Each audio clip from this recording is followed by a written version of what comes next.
قل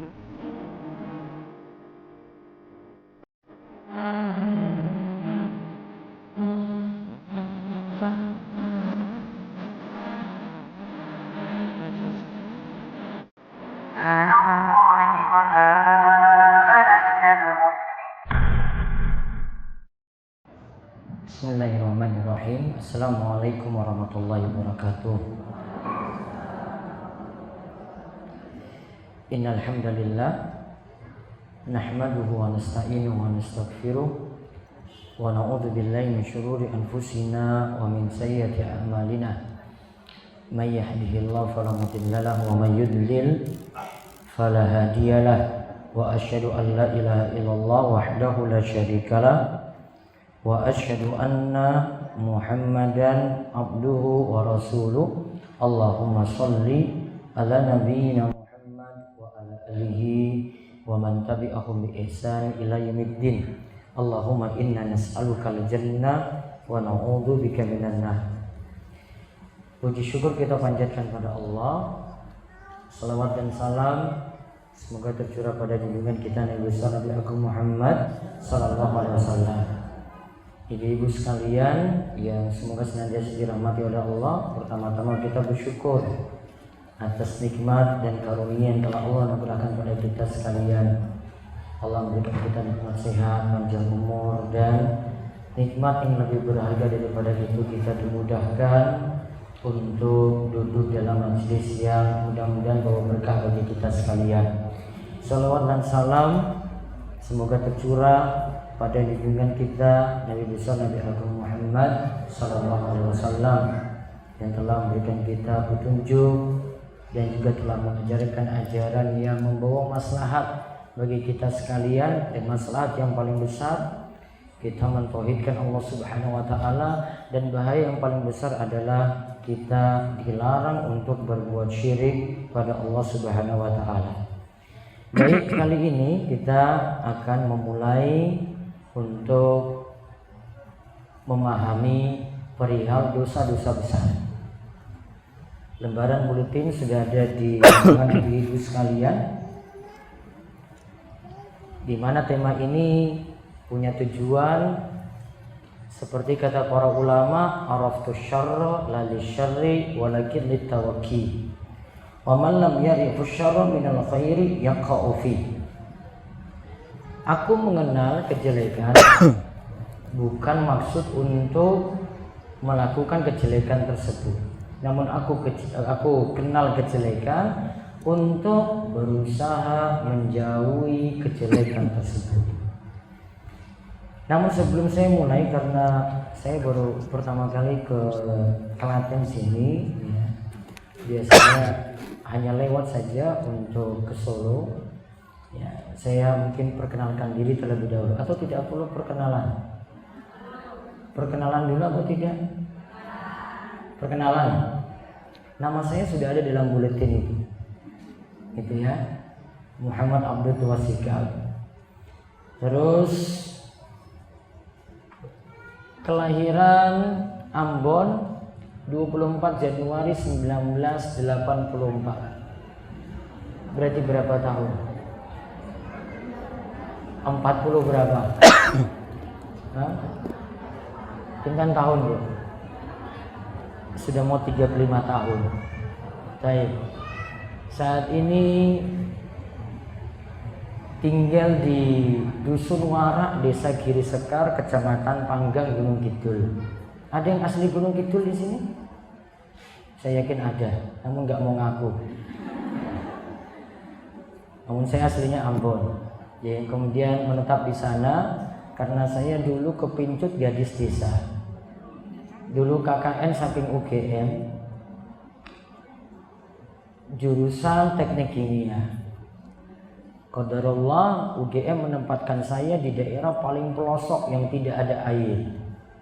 Tinggal di Kecamatan Panggang, Gunung Kidul. Perjalanan dari Jogja sampai Panggang itu kira-kira 1,5 jam. Nah, saya ditempatkan di situ karena saking susahnya tinggal di situ. Setelah KKN 2 tahun kemudian, ya untuk menolong gadis desa, saya nikahi gadis desa. Nah gitu. Jawabannya gampang kan? Ya. Setelah itu dari menikah sampai saat ini semenjak 2012 dan saya baru balik dari Saudi 2013, kemudian mendirikan pesantren yang namanya Darus Sholihin, dan disitulah tempat untuk mengelola website kami dan berbagai macam media sosial yang saat ini ada.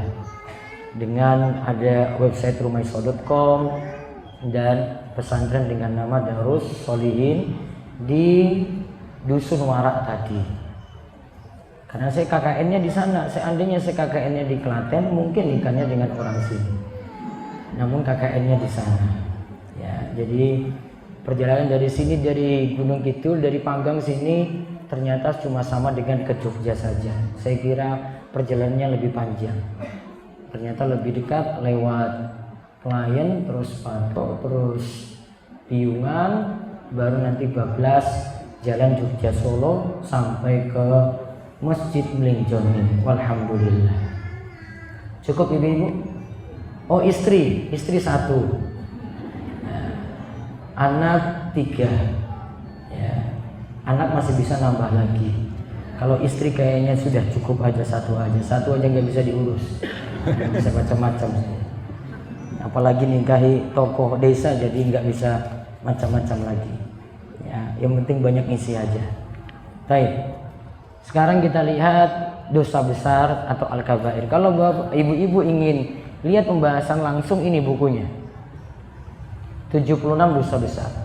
Sebenarnya saya bawa ada di mobil, nanti saya mau kasih ke panitia kalau ada yang mau beli ini. Ini buku lengkapnya. Dibahas secara lengkap. Ini karya ulama besar di masa silam, Imam Az-Zahabi rahimahullah. Beliau sengaja menuliskan dosa-dosa besar yang ini kita nganggap biasa. Padahal dosa besar ini mengundang murka Allah Subhanahu wa taala. Nantinya kita awali dulu dengan apa yang dimaksudkan dengan dosa besar. Lalu apa saja keutamaannya kalau kita menjauhi dosa besar.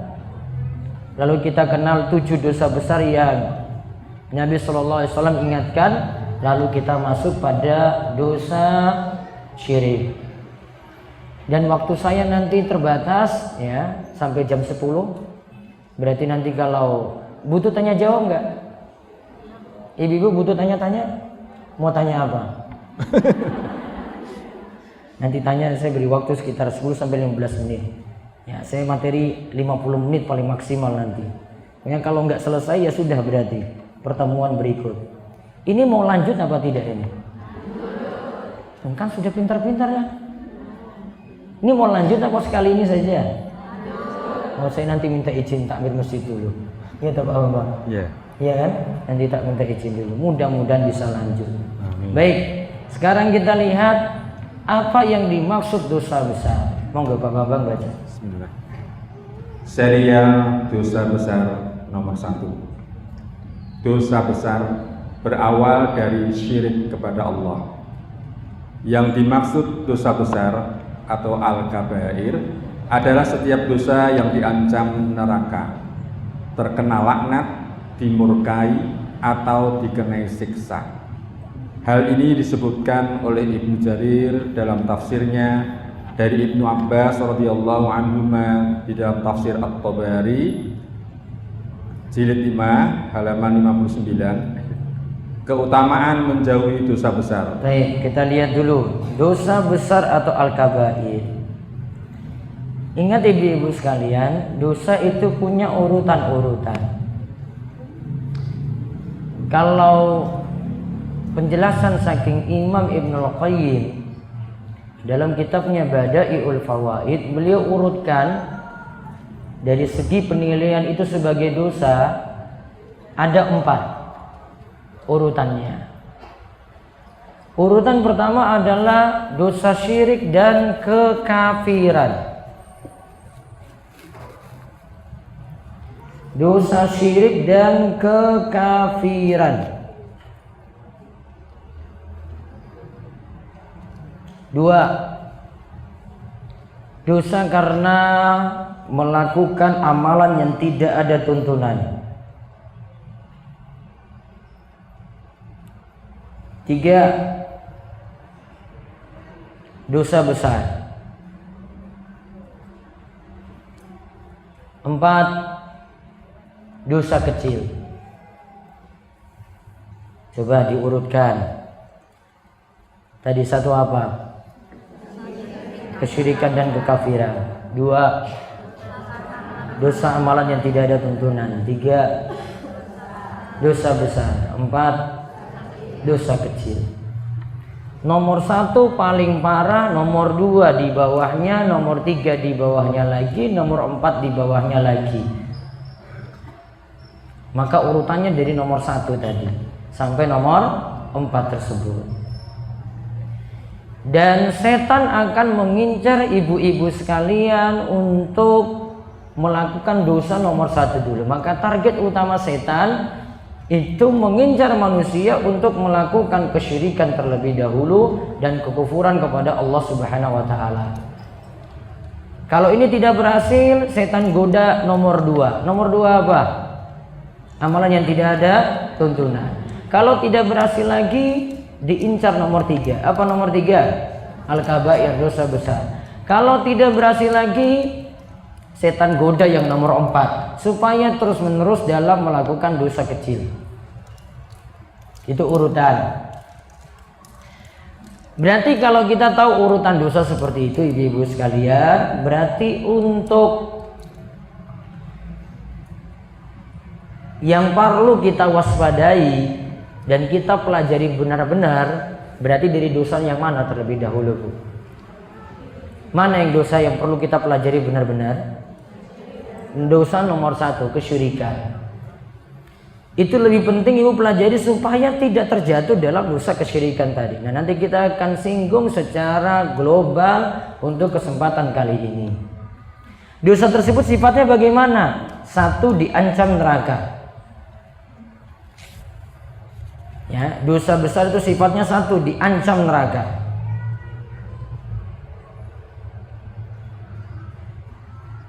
Contoh saya sebutkan sini bacaan hadisnya ya. Rasulullah SAW ini dikatakan oleh Ibnu Abbas radhiyallahu anhuma pernah melihat cincin emas pada laki-laki. Kemudian beliau melepaskannya dan melemparkan cincin tadi. Lalu beliau bersabda, "Kenapa seseorang dari kalian sengaja mengambil bara api dari neraka dan meletakkan di tangannya?" Kemudian setelah itu Rasulullah SAW pergi. Lalu ada orang yang berkata kepada orang yang memiliki cincin tadi, "Ambillah cincinmu, manfaatkanlah cincin tersebut." Orang itu menjawab, "Tidak, demi Allah saya tidak akan mengambil cincin ini selamanya, karena Rasulullah SAW telah membuangnya." Apa ancamannya tadi, Bu? Apa tadi? Bara api. Dikatakan mengambil bara api neraka dan letakkan di tangan. Berarti kesimpulannya, laki-laki boleh pakai cincin emas atau tidak? Tidak. Boleh atau tidak? Tidak. Tidak boleh. Ibu-ibu boleh atau tidak? Boleh. Apa dalilnya? Hah? Mau kabeh nganggo cincin. Apa dalilnya? Waktu itu Nabi SAW itu menyampaikan khutbah saat sholat Idul Adha, ya, saat sholat Id, tidak dijelaskan Idul Fitri atau Idul Adha. Lantas setelah itu Nabi SAW, karena para wanita, jamaah wanita tidak mendengar khutbah beliau secara langsung, mungkin samar-samar suara beliau sengaja ke belakang lagi untuk ceramahi para wanita yang ada. Kemudian Nabi SAW katakan, ya, Nabi katakan kepada para wanita, sesungguhnya kalian itu adalah yang paling banyak jadi bara apinya neraka. Lalu ada seorang wanita berdiri, seakan-akan protes pada Nabi SAW. "Wahai Rasulullah, kenapa kami bisa banyak masuk neraka?" Kemudian Nabi SAW itu menjawab 2 alasan. Yang pertama, kalian banyak mengeluh. Kemudian yang kedua, kalian kurang bersyukur pada pemberian suami. Apa pertama, Bu? banyak mengeluh, ya. Terus yang kedua, kurang bersyukur pada pemberian suami. Nanti tinggal dikoreksi Bu ya. Yang pertama apa tadi ya? Banyak mengeluh. Yang kedua, kurang bersyukur pada pemberian suami. Lantas ketika itu Rasulullah SAW katakan pada para wanita, bersedekahlah kalian.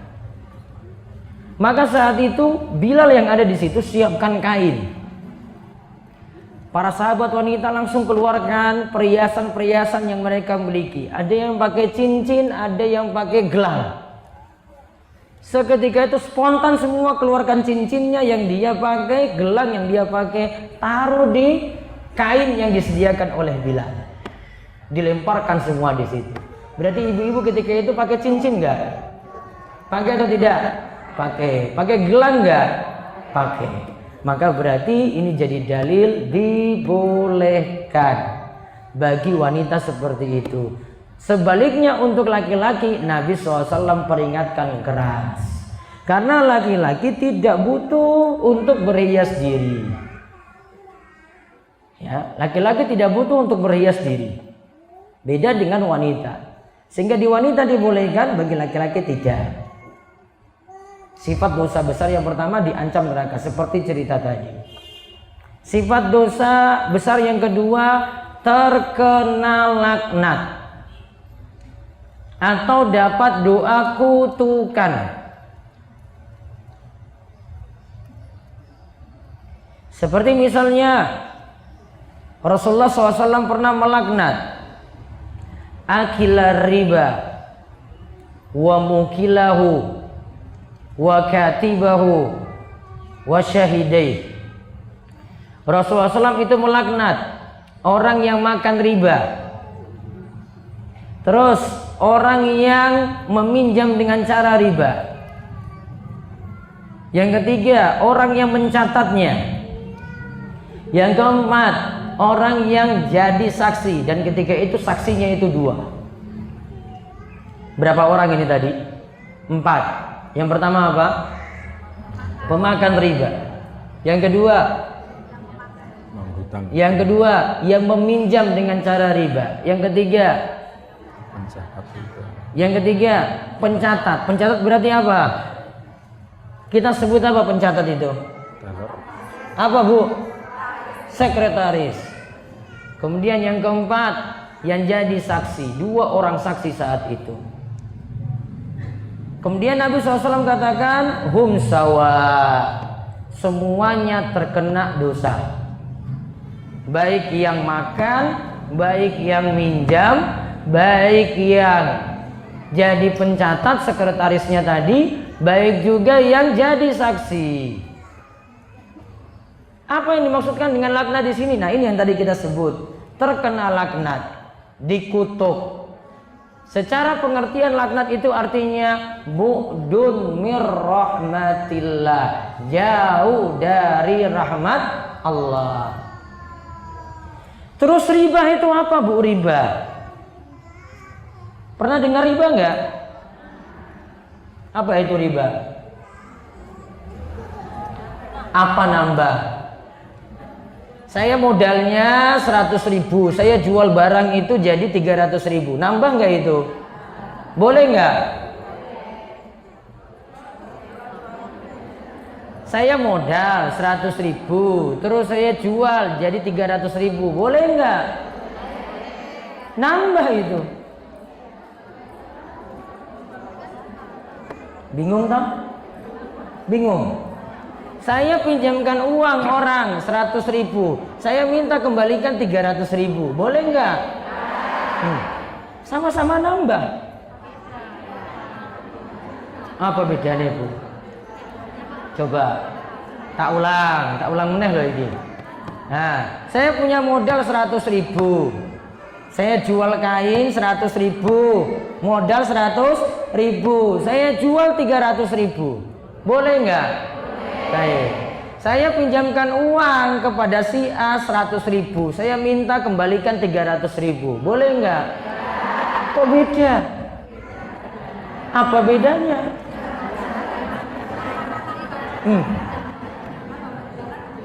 Jual beli boleh, terus minjamin nggak boleh. Terus batinnya piye? Untungnya gimana coba? Nggak boleh ambil untung. Oh, kalau jual beli untung 200 nggak masalah. Kalau ngutangi untung 10.000 nggak masih boleh. 200.000 nggak boleh. Oh, tetap nggak boleh. Kenapa nggak boleh? Hah? Kenapa nggak boleh? Utang piutang. Utang piutang terus kenapa? Masalah buat ibu. Coba. Apa kalau begitu? Riba itu apa tuh riba? Hah? Masa bunga orang yang tak bunga? Bunganya kenapa? Kalau tambahannya dalam jual beli boleh, walaupun untungnya berlipat-lipat. Iya tak? 100.000 saya jual jadi 300.000, boleh nggak? Terserah saya. Mau beli ya monggo, nggak mau beli ya nggak masalah. Saya hitung-hitung kok untuk keperluan lainnya lagi kok. Modalnya sekian 100.000, pokoknya kembalikan. Ya, pokoknya beli jualnya 300.000 boleh. Namun kalau pinjamkan 100.000 kembali 300.000 boleh atau tidak? Tidak boleh. Ada tambahan dalam utang piutang. Ya, ini saya nggak singgung lembaga loh ini. Jadi kan mikir sendiri. Ya. Mau bank pelecit kek apa kek terserah, mikir. Saya nggak singgung siapa-siapa loh. Nanti ibu yang nuduh-nuduh sendiri loh. Nggak tak singgung siapa-siapa di sini. Ya. Pokoknya kalau pinjam seperti itu kembalikan lebih, maka masuk dalam kaidah. Kaidah ini tidak ada satu orang ulama pun itu yang menyelisih pendapat ini. Dikatakan oleh Imam Ibnu Al-Mundhir, dikatakan oleh Imam Ibnu Qudamah dalam kitabnya Al-Mughni dan ulama lainnya mengatakan kullu qardin jarra manfaatan fahuwa riba. Setiap utang piutang yang di situ ada keuntungan, ada manfaat, maka itu adalah riba. Saya contohkan simpel saja. Saya pinjamkan uang pada Pak Bambang. Pak Bambang jualan bakso. Saya pinjamkan uang 5 juta. Setiap kali saya makan bakso di situ, utangnya ini belum lunas, Pak Bambang gratiskan saya terus. Saya dapat makan bakso gratis. Sekarang pertanyaannya, bakso itu halal nggak untuk saya? Kenapa nggak halal? Karena nggak bayar. Saya dapat untung dengan gratisan ini, walaupun nggak wujudnya tambahan. Oh, Pak Bambang kembalikan tetap 5 juta, tetap 5 juta kok. Namun di situ ada tambahan. Tambahannya apa? Apa berarti? Baksonya bakso gratis alias bakso riba. Oh, tak ngomong apa adanya aja ya? Iya toh? Ngomong apa adanya atau nggak usah? Apa adanya aja saya ngomong. Besok nggak diundang lagi ke Klaten nggak masalah kok. Saya itu nggak mikir-mikir. Ngomong apa adanya aja. Contoh lagi, misalnya sak rombongan di RT misalnya punya simpan pinjam. Aduh, nggak usah saya bahas aja ya. Nggak usah dibahas aja ya. Masih berapa ini lagi Bu? Masih panjang itu. Oh lanjut, baik. Nggak masalah kesinggung. Bukan masalah. Ya wes. Tadi apa tadi? Simpan pinjam. Simpan pinjam pada ya wes PKK lah ya. Jenengan yang nambah loh. Saya tadi bilang rombongan RT loh. Nah, terus setiap kali kembalikan mesti ada tambahan 10.000. Jadi, terus akhir tahun, wah untung besar. Semua itu dipaksakan. Pokoknya kamu pinjam 1 juta Bu, minimal 1 juta. Nggak boleh pinjam keluar dari kelompok ini. Akhir tahun dapat untung besar dari simpan pinjam tadi, terus dibagi rata untuk anggota, ya kan? Untuk anggota. Sekarang pertanyaannya, halal napa mboten? Wah, reso jawab ibu ya. Saya kayaknya sudah kena, aduh. Makanya gak usah saya bahas itu, tunggu dulu. Bilang orang sabar ya gitu ibu. Masalah nggak itu tadi? Apa masalahnya? Berarti yang saya bagi itu bagi hasil apa coba? Berarti akhir tahun itu sebenarnya bagi hasil riba. Siapa yang dapat dosa? Gitu. Berat tak bahas tak makanya. Wes rasa tak bahas nih. Dibahas aja yuk kena kape ini. Seseorang pengen ngaji meneh ini. Sudah Bu? Paham gak itu? Itu namanya apa tadi? Dosanya kena laknat. Makanya saya nggak usah sebut nama kelompok. Jenengan yang sebut tadi loh tadi. Orang tak sebut loh. Sudah? Nah, tinggal diperbaiki. Kan itu masukan-masukan. Waduh, kelompokku koyo ngene toh. Ya Allah, berarti diperbaiki. Berikutnya nggak ada lagi gitu. Jadi Klaten nanti bersih dari riba itu mulai dari kelompok kecil dulu. Sifat dosa besar yang ketiga. Dosa tersebut dimurkai. Mendapatkan murka. Contoh, Nabi SAW pernah menyebut salah satu bentuk orang tidur. Tidurnya bagaimana? Tidurnya sambil dada di bawah, itu namanya tidur apa? Tidur tengkurap tadi itu dikatakan oleh Nabi SAW ini tidurnya orang-orang yang maghdub alaihim. Tidurnya orang-orang yang dimurkai.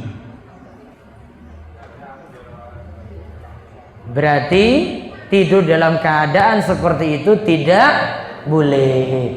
Tidur menyamping kanan boleh, tidur menyamping kiri boleh, tidur terlentang boleh, tidur dengan cara tengkurap tidak boleh. Tidurnya itu tidur yang dimurkai. Itu contoh yang ketiga. Contoh yang keempat atau sifat dosa besar yang keempat. Dosa tersebut dikenai siksa. Entah ada hukuman had, hukuman tertentu di dunia, atau mendapatkan hukuman di akhirat. Sifat hukumannya itu bisa jadi dapat hukuman tertentu di dunia, atau dapat hukuman tertentu di akhirat. Contoh, siapa saja yang berzina ada hukuman had. Bagi yang belum menikah hukuman hadnya 100 kali cambukan. Bagi yang sudah menikah hukuman hadnya adalah dirajam. Apa dirajam? Dilempari batu. Sampai berapa kali? Sampai mati. Itu namanya hukuman had. Dikenakan di dunia. Itu digunakan di dunia, Bu. Ada hukuman yang namanya hukuman had. Kalau sudah menikah hukumannya lebih berat. Orang yang selingkuh itu hukumannya lebih berat. Dapat hukuman apa tadi?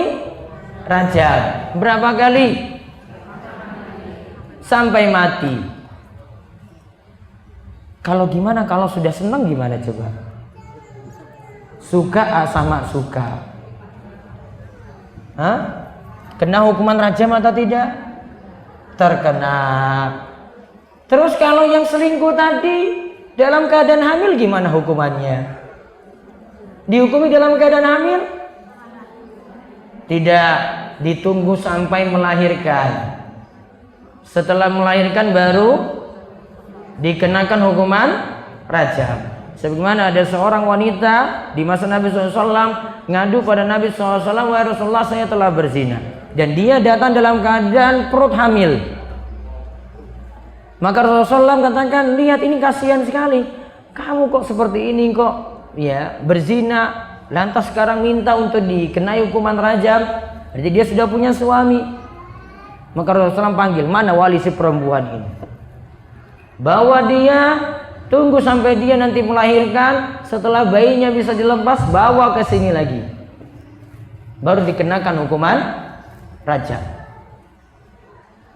Berarti perlakuannya Islam sangat-sangat baik sekali, seperti itu masih dikasihani. Ada juga hukuman yang dikenakan nanti di akhirat. Ada hukuman yang nanti dikenakan di akhirat. Nah, contoh tadi dosa riba saja saya bahas. Bagaimana hukuman bagi dosa riba tadi? Pernah Nabi SAW ditampakkan siksa di neraka. Ada orang di situ yang berenang di sungai berwarna merah. Lantas dia ke pinggiran sungai, kemudian ada orang yang berikan dia suapan. Setelah dapat suapan, dia berenang lagi ke tengah sungai. Lantas setelah berenang, dia balik lagi ke pinggiran sungai, disuapin lagi. Kemudian dia balik ke tengah lagi. Siksaannya seperti itu terus bolak-balik di sungai yang berwarna merah tadi. Namun suapannya itu suapan api neraka. Di akhir kisah Nabi SAW tanya kepada malaikat, itu siapa itu yang disiksa? Nabi SAW itu diberitahu, yang disiksa ini adalah orang yang makan riba. Kenapa kok bentuk siksanya diberikan suapan? Karena dulu ketika di dunia dia nyusahkan orang dengan dia mintai tambahan dari pinjaman yang dia berikan. Maka dia disuapin terus, sama seperti di dunia dia minta tambahan terus dari utang yang ia pinjamkan pada orang lain. Itu namanya hukuman di mana? Di akhirat. Kalau jenengan mau lihat tentang riba, ngerinya gimana, nanti dibuka surat Al-Baqarah 275 dan ke bawahnya satu halaman. Itu nanti salah satu disebutkan dosa riba itu orang yang makan riba akan bangkit saking kubur seperti orang yang epilepsi, kesurupan, gila. Kenapa dia bangkit dalam keadaan gila? Karena dulu di dunia dia buat orang jadi stres. Betul nggak? Ibu stres nggak mikir utang? Ngereso jawab yuk, kayaknya stres semua ini. Stres nggak orang itu mikir utang? Berat nggak bu? Berat nggak? Ada yang gampang-gampang aja? Enggak. Pernah dengar orang punya utang kartu kredit sampai 40 juta, gajinya cuma 2 juta saja? Ada kayak gitu, stres dia. Kartu kreditnya bisa 10 dia punya. Masing-masing punya limit sekian juta. Tahu kartu kredit itu apa bu? Kartu kredit. Mungkin duit kartu kredit apa orang ya ibu? Kartu kredit itu kartu untuk nambah utang, kartu utang. Saldonya ada nggak? Nggak ada saldo. ATM ibu ada saldo, kartu kredit nggak ada saldo. Jenengan pinjam saking bank, ya toh? Terus dipakai terus ditagih toh?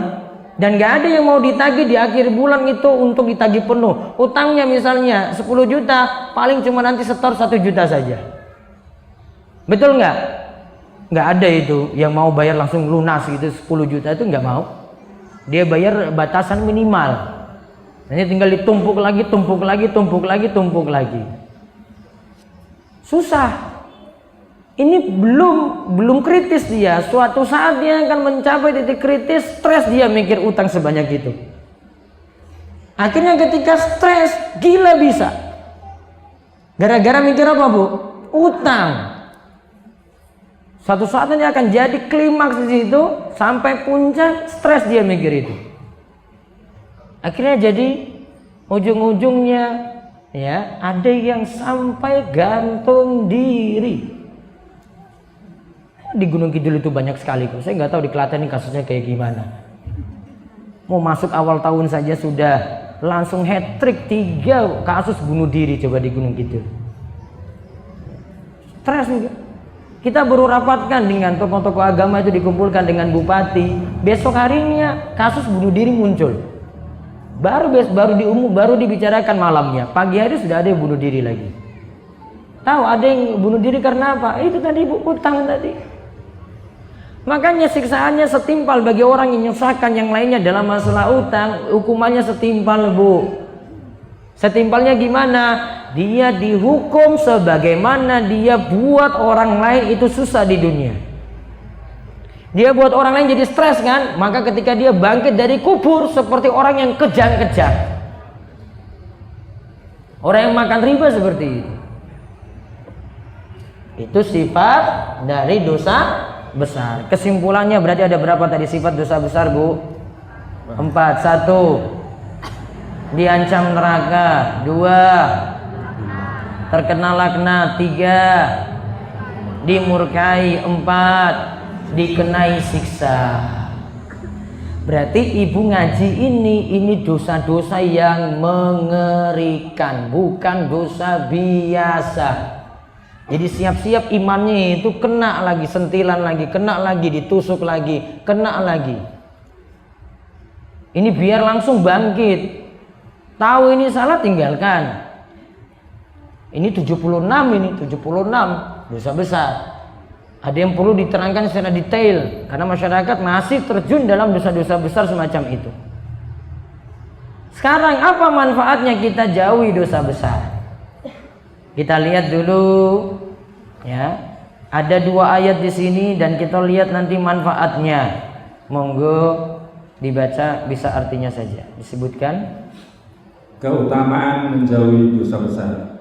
Disebutkan dalam 2 ayat berikut yang artinya, jika kamu menjauhi dosa-dosa besar di antara dosa-dosa yang dilarang, di antara dosa-dosa yang dilarang kamu mengerjakannya, niscaya kami hapus kesalahan-kesalahanmu, yaitu dosa-dosa yang kecil, dan kami masukkan kamu ke tempat yang mulia, yaitu surga. Quran Surah An-Nisa ayat 31. Terus ayat di bawahnya lagi, yaitu orang-orang yang menjauhi dosa-dosa besar dan perbuatan keji yang selain dari kesalahan-kesalahan kecil. Sesungguhnya Rabbmu maha luas ampunannya. Quran Surah An-Najm ayat ke-32. Ya, keterangannya Al-Lamam. Al-Lamam yang dimaksud di dalam ayat ini adalah dosa tidak beranggapan sial. 4.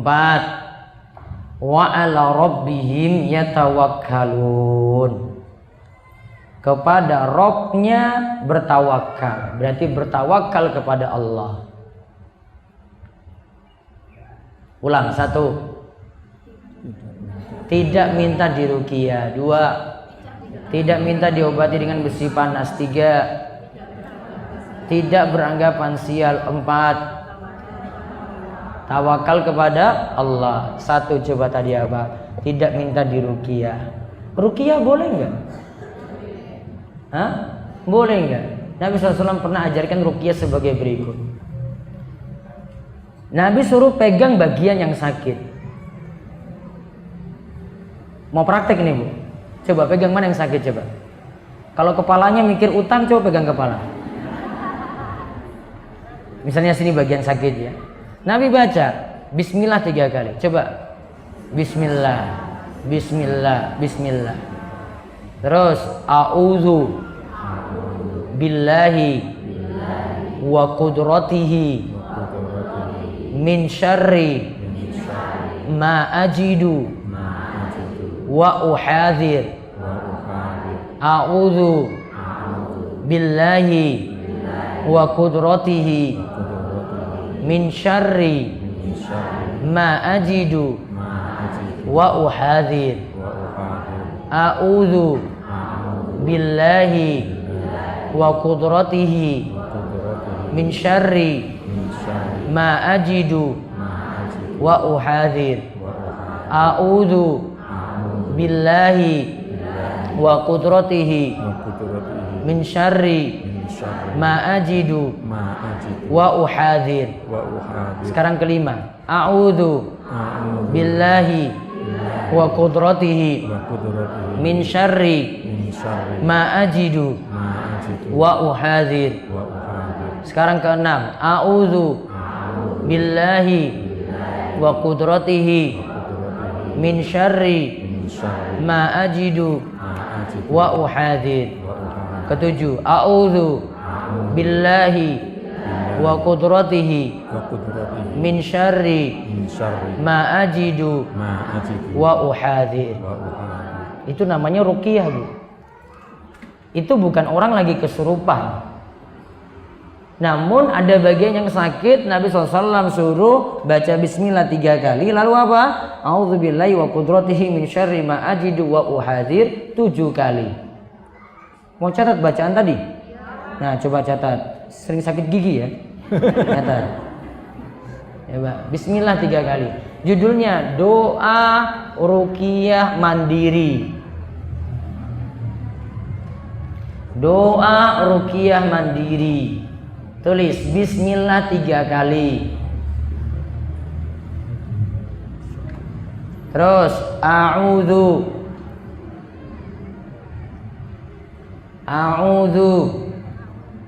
billahi wa qudratihi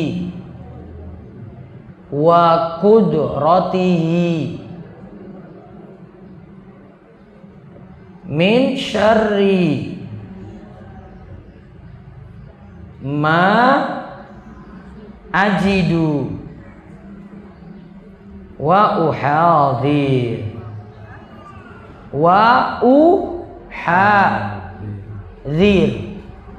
Ini saya pakai tajwid soalnya, sesuaikan aja, Bu.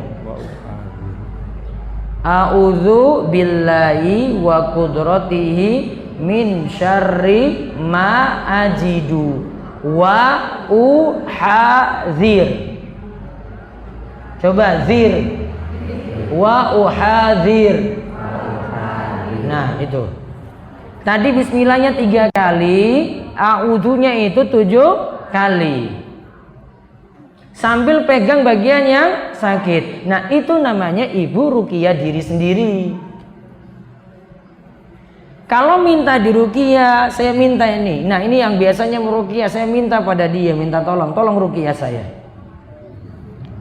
Kira-kira ada masalah gak di situ, Bu? Boleh atau tidak? Minta diruqyah boleh atau tidak? Nah, atau saya balik pertanyaannya. Datang ke dokter, minta obat pada dokter boleh atau tidak? Sekarang, minta diruqyah boleh atau tidak? Apa bedanya kalau gitu? Ibu ada yang bilang boleh, ada yang bilang tidak. Masalahnya gini, kenapa meminta diruqyah di sini disebutkan dalam hadis tadi? Baiknya tidak minta diruqyah, karena ada yang meminta diruqyah itu bergantung hatinya pada orang yang meruqyah. Oh, saya itu yakinnya dengan Pak Kiai ini, kalau yang lainnya wah nggak bisa itu. Pokoknya dia saja. Berarti tawakalnya kurang kepada Allah. Paham, Bu?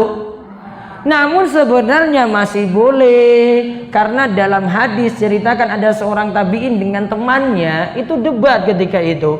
Ada yang satu malam hari dia digigit kalajengking, dia minta diruqyah, temannya tegur dia, saya sarankan coba kamu dengar hadis ini lebih baik bagimu. Dia cuma katakan itu lebih baik bagimu, bukan berarti dia salahkan temannya yang minta diruqyah. Beda. Paham, Bu, bedanya, Bu? Ada yang bergantung pada yang ngobati. Sama seperti ibu ke dokter kan? Ya, kalau ibu terlalu berlebihan pada satu dokter atau pada satu obat, kurang tawakalnya pada Allah, masalah juga bagi ibu. Jadi intinya itu tawakalnya bagaimana, pasrahnya untuk sembuh bagaimana. Siapa yang menyembuhkan kalau gitu? Siapa yang menyembuhkan, Bu? Allah. Penyakit Allah timpakan, kita sandarkan pada Allah. Allah yang selesaikan masalah kita. Masalahnya di situ. Berarti ruqyah boleh. Tadi kan saya kasih contoh tadi, ruqyah diri sendiri. Meminta ruqyah juga masih boleh. asalkan tawakalnya penuh kepada Allah. Nah itu yang perlu hati-hati. Saya itu bergantung pada orang yang ngobati ini atau enggak ya? Paham Bu? Paham ini? Berarti boleh minta ruqyah enggak? Boleh. Namun apa? Tawakalnya itu penuh kepada Allah. Karena ada yang darurat harus dengan bantuan orang lain untuk ngobati dia. Misalnya karena dia pakai ilmu hitam dulu, berguru dengan guru yang enggak benar, akhirnya ibadahnya jadi enggak tenang. Baca bismillah saja. Nah, kalau gampangannya mau ngetes orang yang masalah, coba bacakan ruqyah tadi. Suruh dia baca untuk dirinya sendiri aja. Coba kamu baca ini, niru saya. Suruh baca bismillah 3 kali. Kok dia sudah kejang-kejang gitu? Oh, masalah kamu ini. Kamu baca sendiri aja kok sudah kayak begitu. Itu contohnya. Ibu bacakan ini pada orang yang tadi punya masalah itu. Nanti ada pengaruh itu. Saya yakin ada efeknya situ, ada pengaruhnya. Itu yang pertama. Tawakalnya itu kurang ketika meminta diruqyah. Sekarang yang kedua apa tadi? Kedua apa Bu? Minta diobati dengan besi panas. Itu namanya pengobatan K. Dulu ada orang yang terkena luka sayatan pedang. Ambil besi panas ditempelkan di badannya, langsung sembuh dengan izin Allah. Maka ada yang bergantung pada pengobatan ini. Inilah yang dikritik. Tawakalnya juga berarti kurang. Yang ketiga apa? Tidak beranggapan sial. Bahasa Arabnya itu tatoyur. Dulu itu orang Arab kalau melakukan hajatan Bu, mereka itu uji dulu burung itu geraknya kemana. Kalau burung ketika diuji itu geraknya itu terbangnya ke kanan, oh berarti nasibmu baik. Kalau burungnya terbang ke kiri, oh sial kamu, nggak boleh lakukan hajatan saat ini, nggak boleh sahur saat ini. Namun kalau burungnya terbangnya lurus, maka diulang lagi ujiannya tadi. Itu namanya tatoyur.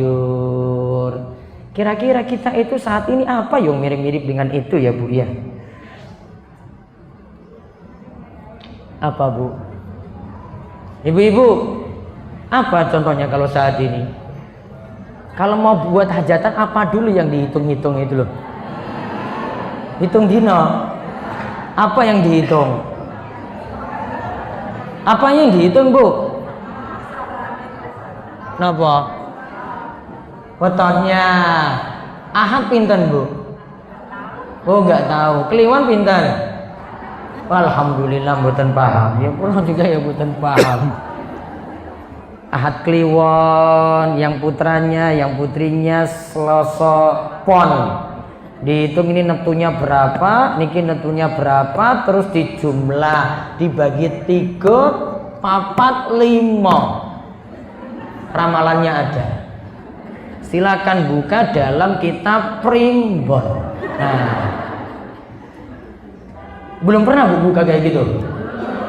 Nggak usah. Saya juga nggak pernah kok, itu cuma baca di internet aja gitu. Cuma pengen ngerti aja. Oh kayak gini toh. Ternyata Mbah Kaum Mbah Rois ini pinter-pinter banget yo. Makanya dapat teh, gula batu ya. Kalau datang situ kan iya kan betul nggak? Saya di desa kayak gitu kok. Ya kalau Mbah Kaumnya itu dapat itu dulu, baru dia hitung itu. Kopi, terus teh, gula batu, plus rokok. Wah itu lancar itu hitungannya. Baru nanti tahu ini nanti hari baiknya. Nanti disarankan juga nggak pas kematiannya simbah. Iya kan? Iya. Sama nggak dengan tradisi orang jahiliyah dulu? Sama. Hitung-hitung kalau dapat baik baru nanti dia ikuti gitu kan. Kalau tidak, oh nggak usah jalankan ini, sial ini, bahaya. Betul nggak Bu? Hah? Betul ini nggak? Kalau simbah-simbah ini paham nih. Kalau masih punya keyakinan seperti ini, itu namanya tatoyur. Kenapa dikaitkan dengan ini? Tawakalnya kurang. Ya, kalau sialnya itu dia sudah kesimpulannya sial situ, wah gimana lakukan sesuatu ini biar acaranya lancar. Gimana biar nggak turun hujan? Pawang sakti diundang sak Jawa Tengah. Diundang itu untuk hadir. Biar acaranya lancar coba. Tawakalnya kurang kepada siapa? Tawakalnya kurang kepada Allah. Kenapa tidak pasrahkan pada Allah? Betul nggak Bu? Siapa yang lancarkan urusan Allah? Wa may yatawakkal 'alallahi fa huwa hasbuh. Siapa yang bertawakal pada Allah, Allah yang berikan kecukupan, selesai. Bukan tawakal kepada manusia, bukan tawakal pada hari, bukan tawakal pada hasil hitungan, namun tawakalnya pada Allah. Itulah yang dituntut yang ketiga. Maka kalau keyakinan ini lepas, ibu akan mudah masuk surga tanpa hisab. Kalau itu masih ada, susah. Yang keempat apa? Tawakal penuh pada Allah. Itu garis besar itu. Itu kuncinya dari kemudahan masuk surga tanpa siksa, tanpa hisab. Itu kuncinya, Bu. Maka masuk surga orang muslim ada dua model, Bu. Yang pertama masuk surga secara langsung. Yang kedua masuk surganya disiksa terlebih dahulu di neraka. Kesimpulannya, keutamaan jauhi dosa besar apa? Yaitu yang pertama akan dihapus dosa-dosa kecil, yang kedua akan mudah masuk surga. Masuk surga ada dua kemungkinan, bisa masuk surga secara langsung, yang kedua terlebih dahulu disiksa dalam neraka. Wallahu a'lam bishawab. Rampung. Selesai. Cukup kan? Cukup. Ya, ibu-ibu sibuk kan? Ya, habis ini aktivitasnya lagi. Ada pertanyaan? Alhamdulillah tidak ada. Mana pertanyaannya? Ji, bisa lewat kertas juga, Bu? Boleh. Berikutnya nanti bisa perbanyak lewat kertas, monggo. Ada mic itu.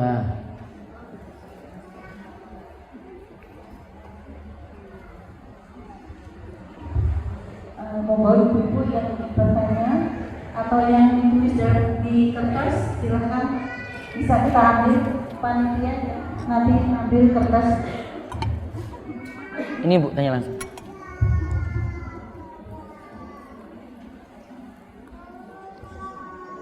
Assalamualaikum warahmatullahi wabarakatuh. Waalaikumsalam warahmatullahi wabarakatuh. Kita masih punya rekening di bank konvensional itu sebenarnya untuk membantu mempermudah bisnis gitu online. Jadi mempermudah kita pakai bank konvensional. Terus apakah kita harus ganti ke bank syariah? Padahal bank syariah juga hampir sama, cuma beda istilah saja. Kalau bank konvensional kedua, kalau bank syariah kan bagi hasil, tapi kan di konvensional malah biasanya lebih besar bagi hasil. Terus apakah harus kalau kita masih punya rekening, apakah kita masih termasuk orang yang terlibat riba? Baik. Darurat nggak ibu punya di situ? Ada jalan lain nggak untuk transaksi-transaksi kayak gitu? Ada nggak? Tidak ada. Kalau tidak ada cuma itu saja, sudah. Yang penting bunganya tidak diambil. Atau kalau mau dikeluarkan tidak dimanfaatkan pribadi, disalurkan untuk kepentingan sosial. Seperti itu. Ada lagi. Saya mau sarankan pindah ke yang syariah, namun masalahnya bukan di situ, Bu. Masalahnya sistem di negara kita ini dari atas itu nggak bisa mengubah yang di bawah. Yang di bawah tetap akan mengikuti aturan yang di atas, sehingga sistem ini tidak bisa diubah. Ya, jadi ibu tetap di situ dengan mengurangi mudaratnya, ya, ribanya tidak dimanfaatkan. Ada lagi? Iya, Bu. Monggo, Bu.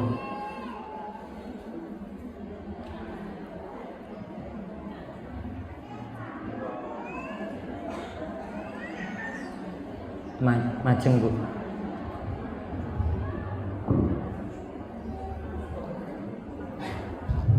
Assalamualaikum warahmatullahi wabarakatuh. Waalaikumsalam warahmatullahi wabarakatuh. Begini Ustaz, saya mengejar dana dari seorang teman yang tidak menentukan tambahan, dan pada akhirnya saya mengembalikan dengan tambahan sebagai ucapan terima kasih. Di awal kasih syarat nggak? Tidak Ustaz. Tidak, cuma ibu merasa terbantu. sehingga ibu nanti bawa sesuatu tambahan. Iya, Boleh. Dan saya kasih di akhir. Dikasih di akhir. Yang penting tidak disyaratkan di awal. Boleh. Terima kasih Ustaz. Baik. Wassalamualaikum warahmatullahi Waalaikumsalam warahmatullahi wabarakatuh. Ada lagi? Baik. Lewat kertas ya. Kalau untuk arisan itu boleh atau tidak? Arisan boleh atau tidak, Bu? Apa arisan, kenapa enggak boleh? Dan kenapa boleh? Baik. Arisan, giliran orang nomor 1 dapat. Set. Ada 20 orang yang ikut. Maka dia nyicil untuk yang berikutnya kan. Sedangkan yang nanti dapat nomor 20 berarti nyicil dari awal, baru dia dapat terakhir. Berarti kan sama saja, ada yang nabung, ada yang meminjam. Berarti ikut arisan berarti nambah utang. Setuju nggak ini? Setuju nggak, Bu? Ibu-ibu setuju nggak? Mana yang setuju tadi? Tadi kalau dari awal dia dapat, berarti kan dia bayar itu kan? Dia nyaur utangnya sampai rampung 20 orang, iya kan? Kalau dia dapat terakhir berarti sama saja dia nabung. Baru dia ambil nanti di urutan nomor 20. Berarti sama saja itu menabung dan meminjam. Alias ada utang. Kalau punya 10 arisan berarti punya 10 tempat untuk berutang. Setuju nggak ini? Setuju? Enggak, ini saya enggak ngapa-ngapain ibu-ibu loh, ini belum apa-apa ini. Sudah setuju belum ini? Berutang nggak berarti? Berarti kalau punya 10 arisan berarti 10 utangan. Nah, boleh nggak berutang sekarang? Boleh nggak berutang? Yang nggak boleh bagaimana? Yang nggak boleh bagaimana? Yang ada tambahan, yang ada riba. Iya kan, makanya saya nggak singgung arisannya kan, nggak usah takut dulu, Bu. Saya kan lagi nanya ini, jalan berpikir ibu tak buka dulu. Sekarang saya tanya, berutang boleh nggak? Nah, punya utang nggak? Bukan urusan saya, cuma nanya aja. Kalau berutang boleh, berarti arisan boleh. Cuma ibu harus tanggung jawab. Tanggung jawabnya gimana? Ibu dapat duluan nomor 1, ya disuruh nyaur sampai nomor 20. Kalau ibu sudah dapat kok kabur, nah itu baru masalah. Iya kan? Masalahnya kenapa? Orang yang seperti itu sama saja lari dari utang. Orang yang lari dari utang, kata Nabi Shallallahu Alaihi Wasallam, dia akan dibangkitkan pada hari kiamat bersama para pencuri. Paham nih ibu? Paham? Berarti berutang boleh nggak? Arisan boleh nggak? Nggak banyak-banyak. Nah, sudah. Jadi kalau ada yang bilang arisan nggak boleh, dikritisi lagi. Mana sih nggak bolehnya? Wong itu berutang. Wong Nabi SAW saja pernah berutang sampai barang gadeannya di beliau itu, di orang Yahudi, itu ada berupa baju besi ditipukan pada orang Yahudi. Cuma karena beliau butuh makanan ketika itu, berutang beliau. Sehingga kalau ada yang katakan arisan nggak boleh, sisi mananya nggak boleh ya? Ya, masih boleh. Cuma ibu nanti timbang-timbang kemampuan ibu bagaimana. Masa tiap hari arisan terus bayar? Kan timbang-timbang. Ada yang arisan ini 100.000, ini 20.000, ini 10.000, timbang-timbang. Sama saja dengan ibu punya utangan gitu. Cuma masalahnya kalau berutang itu kalau utang riba. Ustadz, dulu simbah saya dipercayai orang-orang di sekitar daerah saya untuk menentukan tanggal baik untuk nikah. Namun dulu saya sendiri belum tahu kalau hal tersebut dosa. Sekarang simbah sudah meninggal, apakah simbah saya berdosa, Ustadz? Sekarang banyak berdoa untuk simbah, mudah-mudahan dosa-dosanya dimaafkan. Yang anak cucunya nggak ikut-ikutan lagi, nggak wariskan kitab primbonnya tadi. Nah itu Pak, kalau beli rumah KPR, akadnya rumah dibeli bank, Jadi kita bayar tiap bulan ke bank. Dari mana bank itu beli rumah? Secara regulasi, secara aturan, bank tidak boleh beli rumah. Yang ada bank kerjasama dengan leasing. Leasing ini nanti yang selesaikan tadi pembayaran, baru kita bayar ke situ. Bank fungsinya jadi leasing, dia kerjasama dengan pihak lain. Itu nggak mungkin bank beli. Kalau nggak percaya, tanya saja, bang, mana buktinya kamu beli motor atau kamu beli rumah, mana buktinya? Saya pengen tanya. Karena secara regulasi, secara hukum di tanah air kita ini, bank tidak boleh membeli, cuma bisa meminjamkan. Silakan tanya untuk masalah ini kepada pihak perbankan. Bagaimana dengan BPJS Mandiri? Apakah itu termasuk riba, Ustadz? Waduh, ini kok riba terus ya ditanya ini. Nanti ya di edisi berikutnya ya. Nanti habis saya nggak ada materi lagi berikutnya itu. Masih ada nanti. Intinya BPJS sama dengan hukum asuransi. Ya, BPJS itu sama dengan hukum asuransi. Asuransi dalamnya ada gharar, dalamnya itu ada riba, dalamnya itu ada spekulasi besar. Maka timbang-timbang, darurat saja kalau orang itu punya BPJS. Kalau tidak darurat nggak usah. Mendingan bayar langsung daripada ikuti program itu untuk bayar rumah sakit.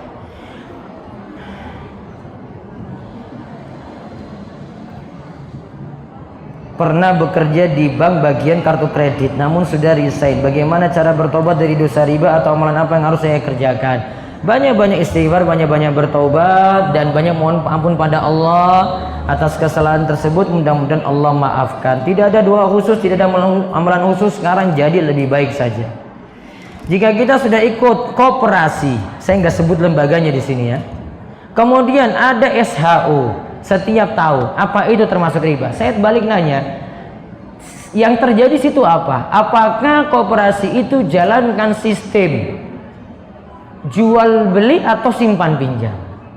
Kalau jual beli berarti koperasi punya usaha, modal ada, terus beli barang-barang situ untuk kebutuhan, kemudian anggota beli dari koperasi tadi.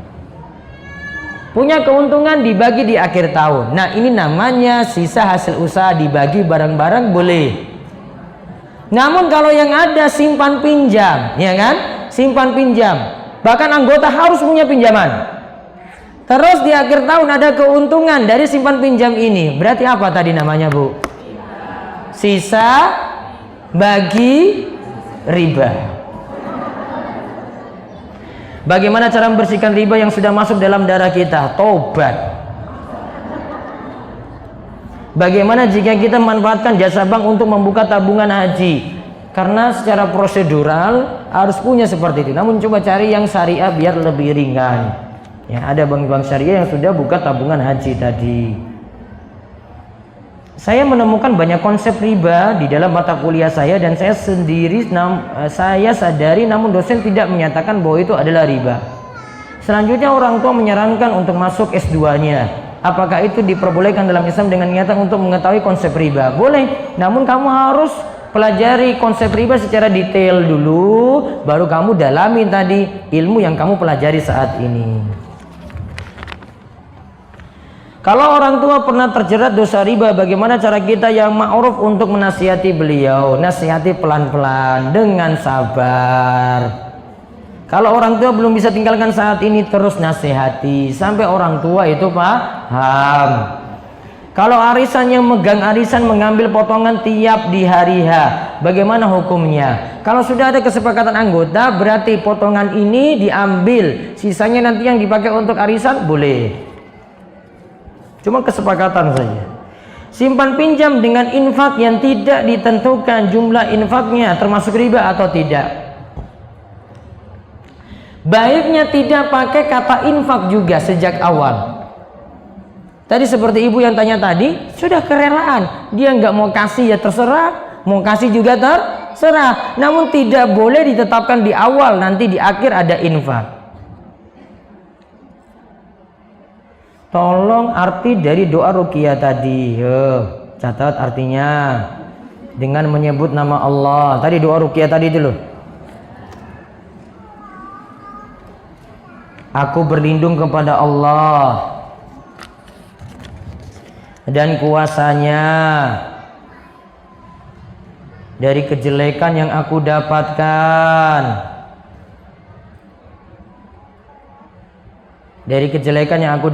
dan aku waspadai. Aku berlindung kepada Allah dan kuasanya dari kejelekan yang aku dapatkan dan aku waspadai. Apakah itu surga? Apakah di akhirat nanti ada kehidupan seperti di dunia dan orang yang sudah meninggal nanti bisa ketemu di akhirat? Bisa. Terus apa itu surga? Surga ya balasan bagi orang-orang beriman nanti di akhirat yang kenikmatannya serba sempurna, tidak ada sisi kekurangan. Bapak, ibu-ibu dapati sekarang ini siang malam. Kira-kira itu sifat sempurna atau sifat kurang yang kita dapati saat ini? Cuma kalau datang malam hari, ada butuh sesuatu nggak untuk jadi pelengkap malam, biar kita bisa enak di malam hari? Apa ibu butuhkan? Lampu penerang kan? Nah, di surga tidak boleh ada malam lagi. Maka di surga tidak ada lagi pergantian siang dan malam seperti saat ini. Di surga serba perfect, serba sempurna. Tidak boleh ada sifat kurang. Ya, cacat-cacat tidak ada. Malam nggak boleh ada, karena kalau malam ada sifat kurang. Ya, itu contohnya. Salah satu contoh saja ya untuk bandingkan surga dengan di dunia seperti itu. Apakah dosa orang bunuh diri akan diampuni dosanya dengan doa anak soleh? Bisa. Yang jelas dosa bunuh diri bukan dosa kafir. Tadi ada urutan 4 ya tadi ya. Dosa bunuh diri masuk dalam urutan nomor 3, dosa besar. Tidak masuk dalam urutan nomor 1. Sehingga minta ampunan terus untuk orang tua pada Allah Subhanahu wa taala. Bagi hasil dibolehkan ataukah tidak di bank? Kalau bagi hasilnya gini, gampangannya gini Bu, saya simpan uang, sebulan berikutnya saya sudah dapat bagi hasil. Pernah nggak ibu tanya, usaha saya apa kalau begitu? Kok tiba-tiba 1 bulan ya sudah dapat bagi hasil? Usaha yang jalan apa? Kan logis kita tanya. Kalau tidak bisa dijawab, berarti sebenarnya itu bukan dari bagi hasil, dari usaha real, dari usaha nyata. Sehingga sampai saat ini saya masih nganggap tidak dimanfaatkan bagi hasilnya yang ada. Ya, saya masih hukumi seperti riba pada umumnya.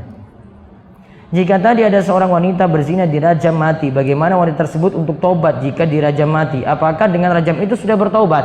Dengan rajam tadi sudah bentuk tobatnya. Kalau dia menyesal maka dosa-dosanya diampuni. Pernah Nabi SAW menyiksa perempuan tadi, dihukumi rajam, Nabi kemudian nyolatkan perempuan tadi. Umar protes. Kemudian Nabi SAW katakan, Umar, kamu tahu nggak, wanita ini yang sudah dirajam tadi, andai tobatnya mau dibandingkan dengan 70 orang penduduk Madinah, itu sudah bisa tobatnya tadi dibagi rata untuk mereka. Menunjukkan tobatnya sungguh-sungguh saat itu. Bagaimana cara kita menasihati orang tua yang masih terlibat riba? Tadi sudah ya, nasihati pelan-pelan terus Bu, dengan sabar. Dan ini baru pengajian pertama Bu, nanti ngaji terus. Saya mempunyai kakek. Nah kakek saya itu suka didatangi orang-orang untuk menghitung tanggal-tanggal tadi, hari-hari baik tadi. Kalau mau ada acara misal bangun rumah, pernikahan, bagaimana cara menasihati dan menghilangkan kebiasaan itu? Berat ya, wah itu berat sekali, apalagi sama simbah itu. Mbok simbah itu disogok apa gitu ya, kalau senangnya kopi yo ditumbas ke kopi gitu, apa gitu. Kemudian terangkan pelan-pelan.